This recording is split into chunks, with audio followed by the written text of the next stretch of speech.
I'm Clara Whitford. And 3 months ago, I was just another senior strategy analyst at Argentum Capital, hunched over spreadsheets at 11 p.m. while my colleagues took credit for my work. Today, I own the parent company of their biggest client. Let me tell you how the most humiliating day of my career became the foundation of my empire.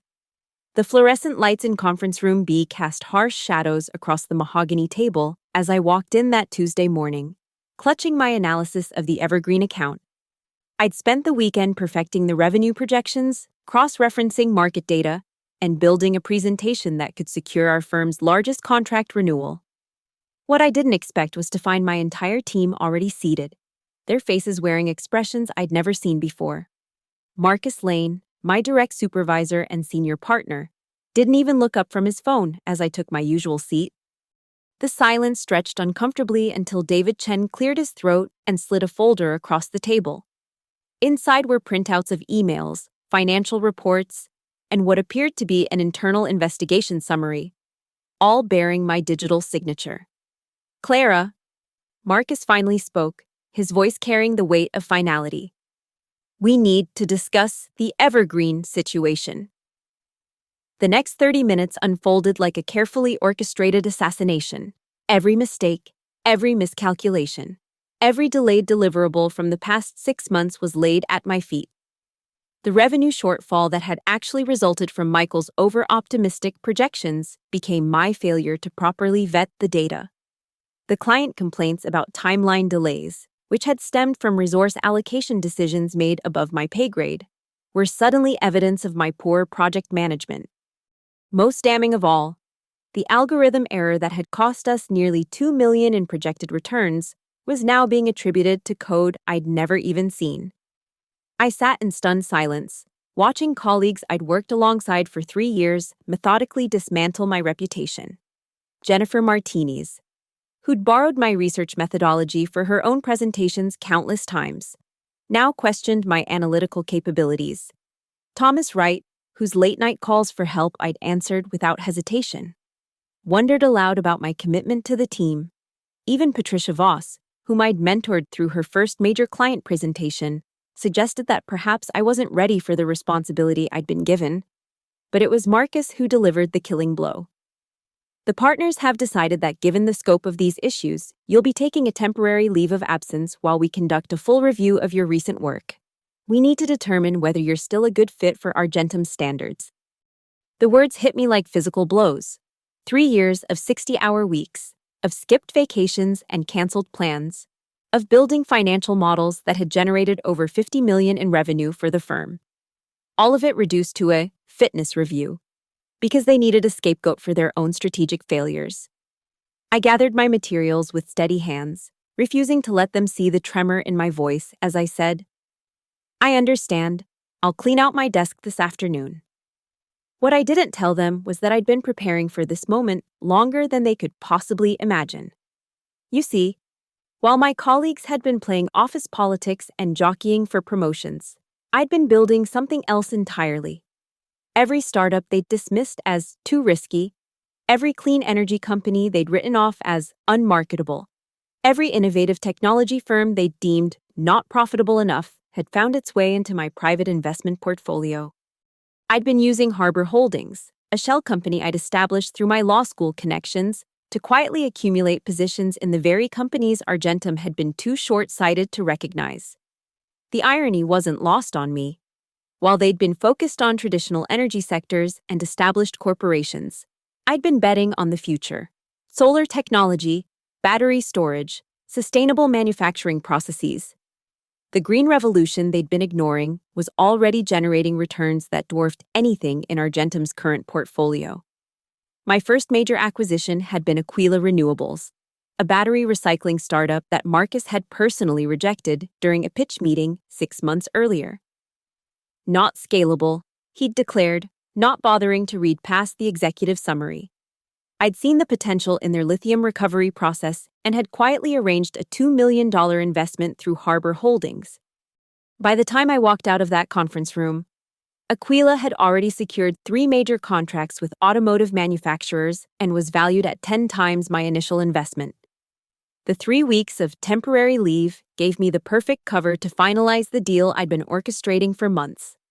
Polaris Industries, a struggling energy conglomerate, had been quietly shopping its assets to private equity firms. Most investors saw it as a declining fossil fuel company with too much debt and too little innovation.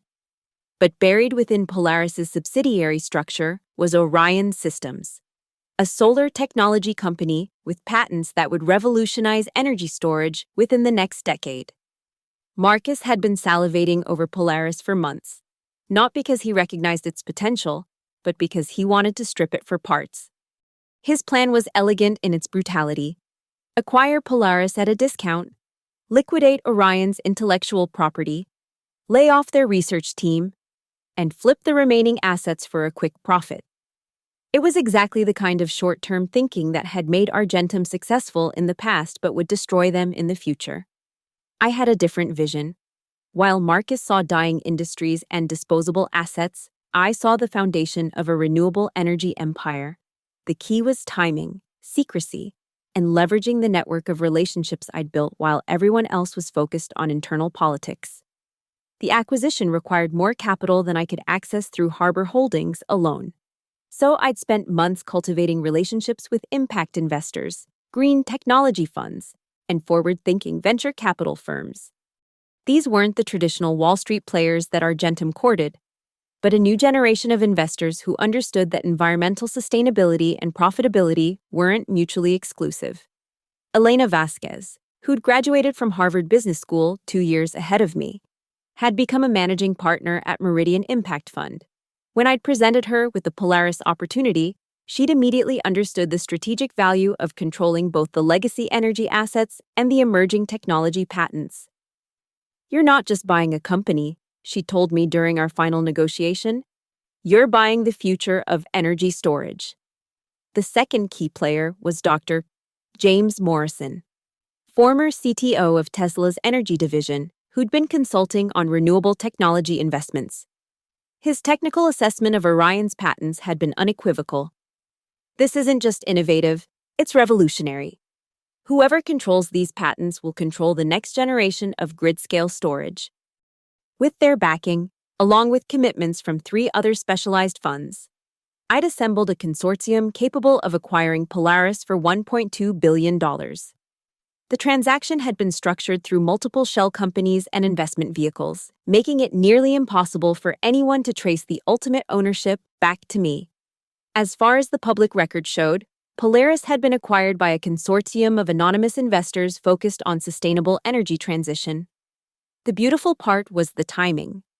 Argentum's board had approved Marcus's proposal to pursue Polaris just 2 days after my acquisition had been finalized. By the time they'd begun their due diligence, I'd already installed a new management team and begun the process of transforming Orion from a neglected subsidiary into the crown jewel of a renewable energy empire. The call came on a Friday afternoon. Marcus, his voice tight with barely controlled excitement, informed me that my temporary leave was being extended indefinitely, but that I was welcome to attend Monday's client presentation as an observer. "We're pitching a major new account," he said, unable to suppress his smugness. "It might be educational for you to see how these things are properly handled." I agreed to attend, knowing exactly what account he was referring to. Orion Systems had put out a request for proposal for strategic consulting services, and Argentum had been invited to present alongside 3 other firms. What Marcus didn't know was that I'd personally selected the other firms in the competition, ensuring that Argentum would be facing the most challenging presentation of their careers. Monday morning arrived with unseasonable warmth for October. I dressed carefully, choosing a navy suit that projected competence without drawing attention. I needed to appear sufficiently diminished to avoid suspicion, but professional enough to command respect when the moment came. The Orion Systems building in downtown Seattle was a masterpiece of sustainable architecture, its glass facade integrated with solar panels that actually generated more energy than the building consumed. I'd toured it 3 times during the acquisition process, but I still felt a thrill walking through those doors as someone who now controlled everything within those walls.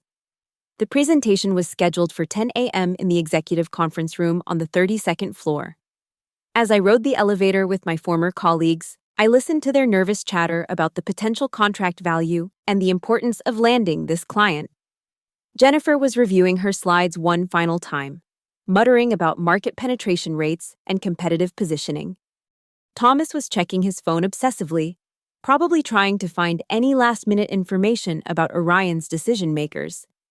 Marcus stood at the front of the elevator, radiating the kind of confidence that came from never having faced real competition. "Remember," he said as we approached our floor, "this client is looking for innovative thinking and strategic vision. We need to show them that Argentum is the only firm capable of managing a transition of this magnitude."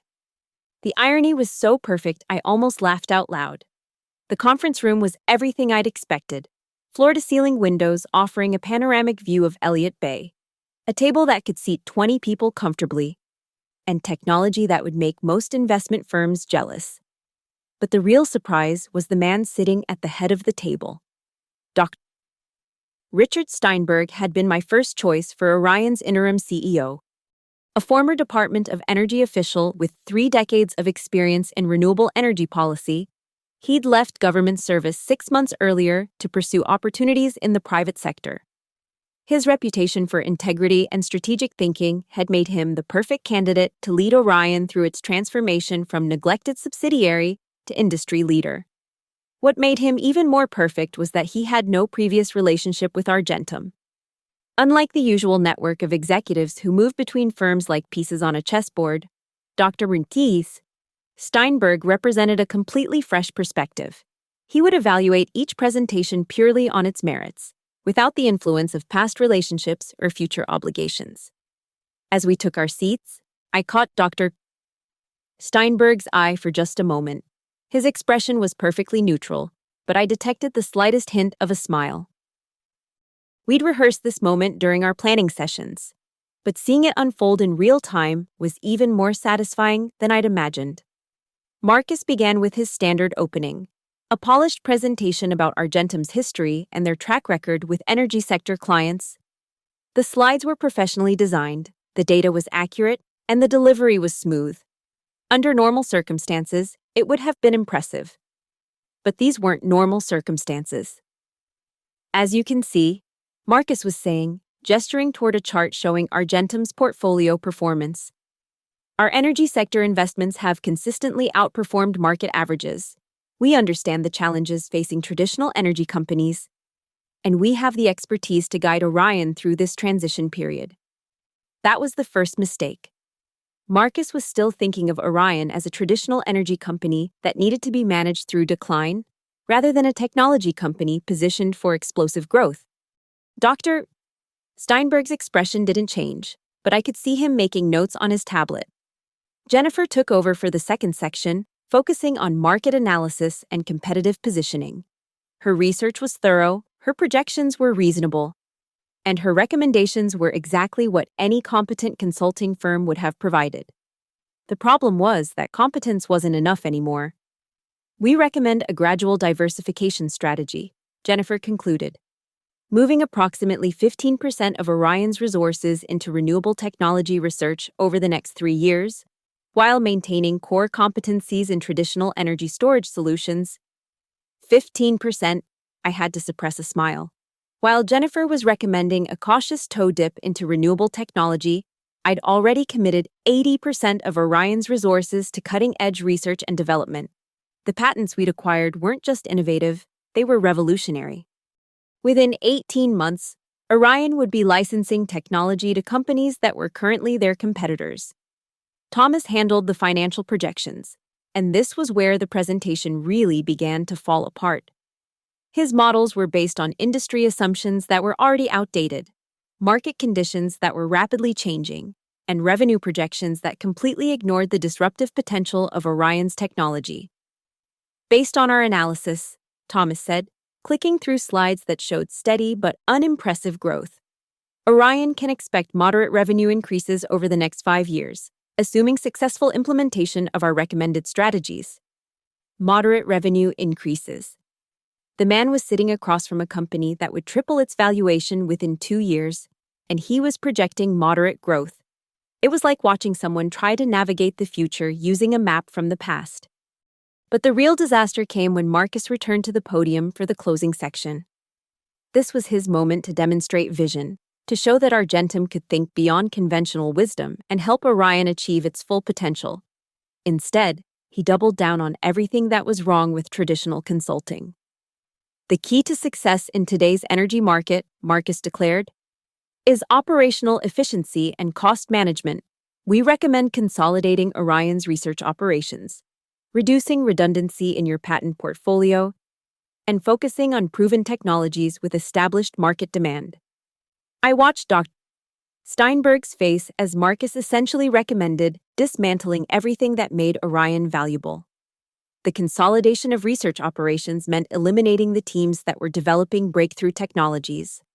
Reducing redundancy in the patent portfolio meant selling off the intellectual property that would define the next generation of energy storage. Focusing on proven technologies meant abandoning the innovations that would make Orion irreplaceable.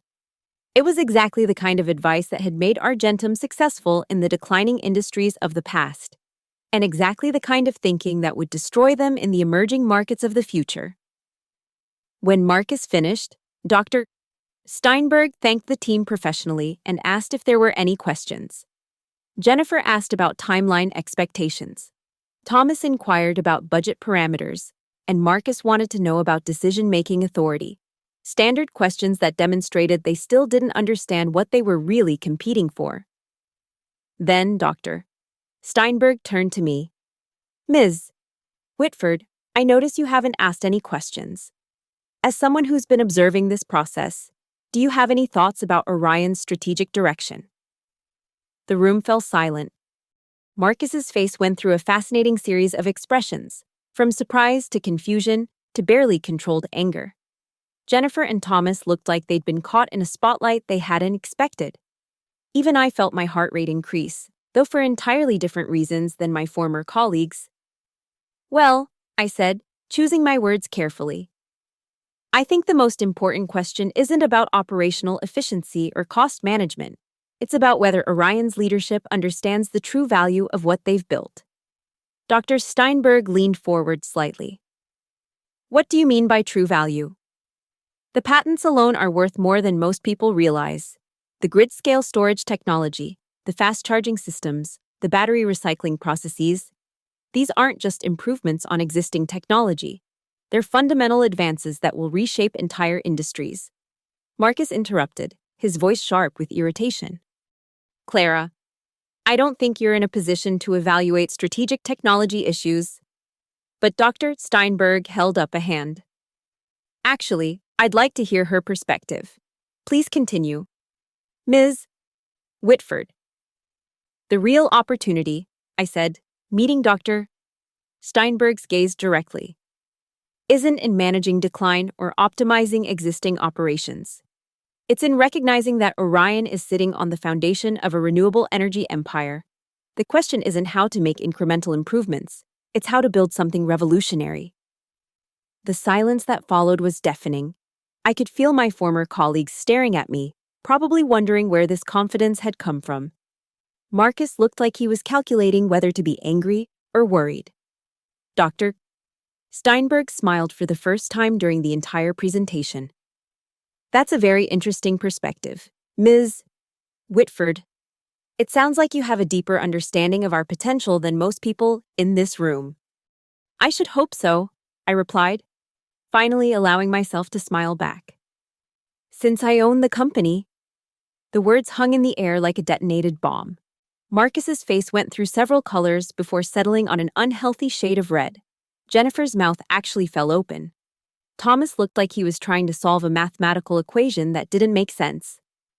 I'm sorry, Marcus said, his voice barely controlled. What did you just say? I said I own the company, I repeated, my voice steady and clear. Harbor Holdings acquired Polaris Industries 6 weeks ago. Orion Systems is now a wholly owned subsidiary of my investment group.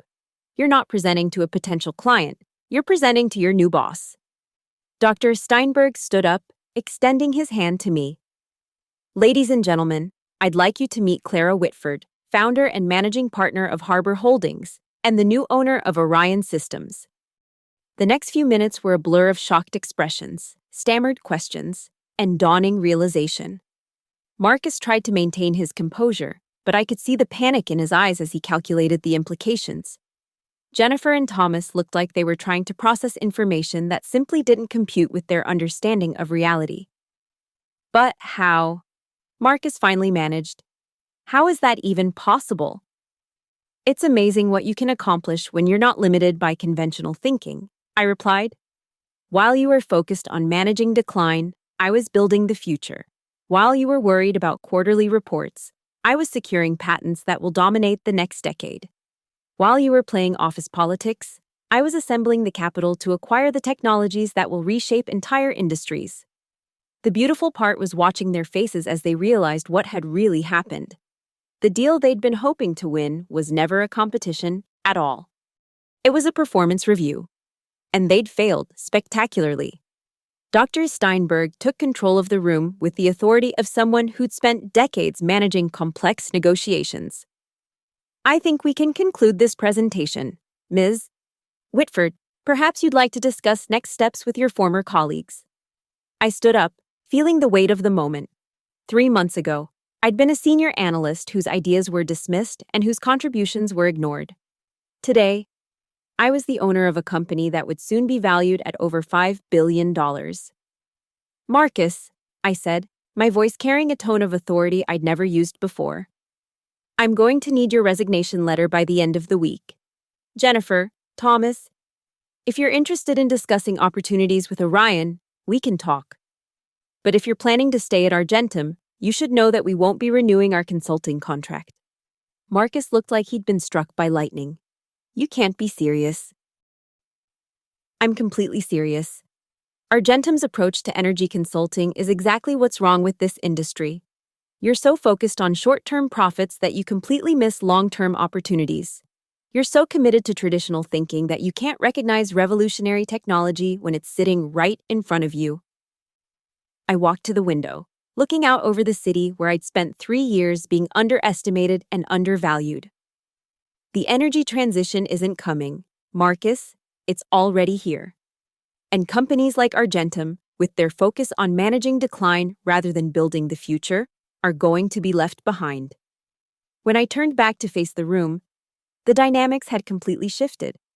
Dr. Steinberg was looking at me with the respect due to a business leader who just pulled off one of the most audacious acquisitions in recent memory. Jennifer and Thomas were clearly calculating whether they wanted to be part of the future I was building or the past they'd been defending. And Marcus?